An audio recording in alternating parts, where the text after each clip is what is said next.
Let's start with a question that might sound outrageous. What if you've been searching for something outside of yourself your entire life, only to discover it was never outside at all? What if the God you've prayed to, longed for, and felt distant from was you wearing a disguise? I know at first it sounds shocking, but stay with me. For centuries, religions, cultures, and teachers have told us that God is somewhere out there, up in the sky, behind the clouds, in some distant realm we can't touch. We've been conditioned to believe that the divine is separate from us, that we're small creatures crawling around, hoping for approval, hoping for blessings, hoping for connection. But what if that entire framework is the biggest illusion of all?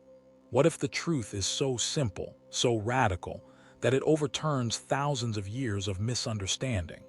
The truth is this: you don't need a connection to God because you are God pretending to be limited.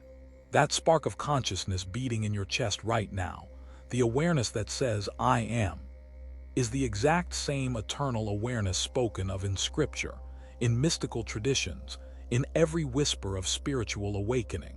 When Moses asked for the divine name at the burning bush, the answer was not he or they or some great entity beyond you. The answer was simply, "I am." That's it. I am. The simplest, most powerful, most overlooked truth in human history. Think about that for a moment. Every time you say, "I am tired," "I am joyful," "I am broke," "I am abundant," you are invoking the very same creative force that spoke existence into being. You're not asking God to do something for you. You are using the mechanism of creation itself. The question is, are you doing it consciously or unconsciously? Let's break it down because this is where most people get lost. We live in two modes, the conscious and the subconscious. Your conscious mind is like the architect, sketching ideas, choosing possibilities. Your subconscious is the builder. It doesn't argue, it doesn't question, it doesn't say no. It simply receives whatever is impressed upon it and builds reality from it. And the bridge between the two, feeling, not words, not logic, not abstract thoughts, feeling. You cannot convince the subconscious with empty affirmations if they carry no emotional weight. But the moment you feel something deeply, whether it's fear, joy, abundance, or despair, that feeling becomes the instruction the subconscious obeys. Look around your life right now. The circumstances, the relationships, the bank balance, the health of your body, all of it is a mirror of the feelings you've sustained, consciously or unconsciously. The world you see is not random. It's not punishment. It's not chance. It is a living reflection of what you've been impressing on your inner world. That's why Neville Goddard said, "Feeling is the secret." He wasn't speaking poetically. He meant it literally. You are experiencing, right now, the crystallization of your past sustained feelings. And this explains so much, doesn't it? It explains why prayers often feel unanswered, because people pray with words while feeling the opposite. It explains why some people succeed despite all odds, while others struggle endlessly even with every advantage. It explains why cycles of poverty, illness, or heartbreak repeat generation after generation. It all comes down to the inner assumption, the feeling you live in. Now here's the radical part. If you are God in human form, then every desire you carry is not some egoic whim, not a selfish craving, but the universe itself, God itself, seeking to express in a unique way through you. Your longing for love, your hunger for freedom, your dream of abundance, your yearning for creativity, these are not trivial. They are the impulses of the divine consciousness wanting to taste itself through your perspective. When you feel that burning desire, that's not you being greedy. That's the infinite knocking at the door of your heart saying, "Let me in. Let me experience this through you." And yet here's the paradox. In order to play this game authentically, you had to forget who you were. Imagine an actor who remembers he's acting in every scene. Could he really cry? Could he really fall in love on stage? Could he really feel the heartbreak? No. He has to forget himself in order to live the part fully. And so did you. You, infinite consciousness, deliberately veiled yourself in human limitation so you could experience the drama, the struggle, the triumph, the joy. You wrote the script, stepped into the role, and forgot you were the author.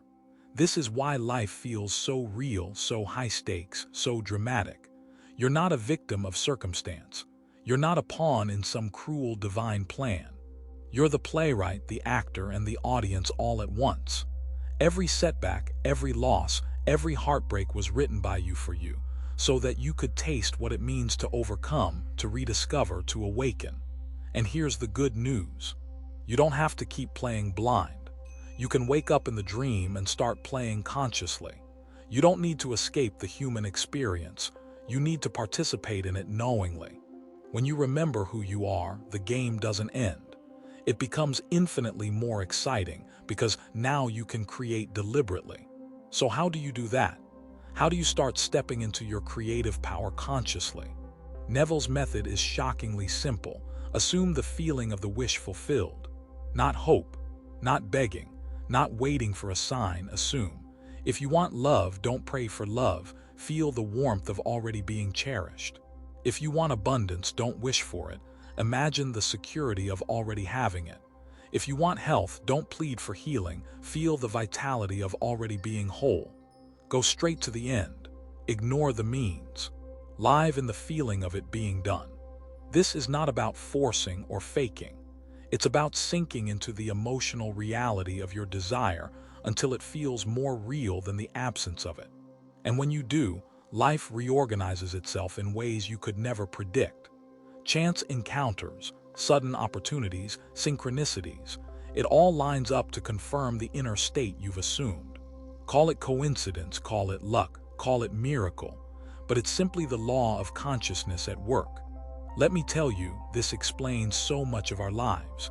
Have you ever worried so intensely about something, only to watch it happen exactly as you feared? That wasn't fate. That wasn't bad luck. That was unconscious creation. You felt it so strongly that your subconscious had no choice but to express it. And if that works for fear, it works just as powerfully for faith. The law has no favorites. It will manifest whatever you impress upon it. So let's strip this to the core. Sin, not some list of divine rules broken. Sin simply means missing the mark, feeling yourself as something less than you desire to be. Faith, not blind belief. Faith is the ability to sustain a feeling despite appearances. Prayer, not asking. Prayer is assuming the state of already being. Death, not an end. Death is simply consciousness shifting to another state. Everything we've been taught to fear or worship outside of us collapses into one simple realization. It's all within. And yes, this realization comes with responsibility. You can no longer point the finger. You can't blame fate, karma, God, or anyone else. Every person in your life, every circumstance, every so-called obstacle is your own consciousness reflected back at you. That unkind boss, that's a state you accepted somewhere within yourself. That heartbreak, a mirror of your own assumptions. This isn't about guilt, it's about power. Because once you accept total responsibility, you also accept total freedom. If you unconsciously created your current reality, imagine what you can do when you start creating consciously.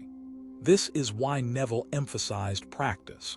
Mastery doesn't come overnight. Years of conditioning have built habits of feeling lack, fear, and limitation.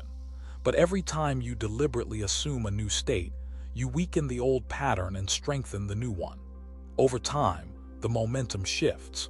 You train the instrument of consciousness to play in harmony with your desires rather than against them. And here's a crucial key: sleep.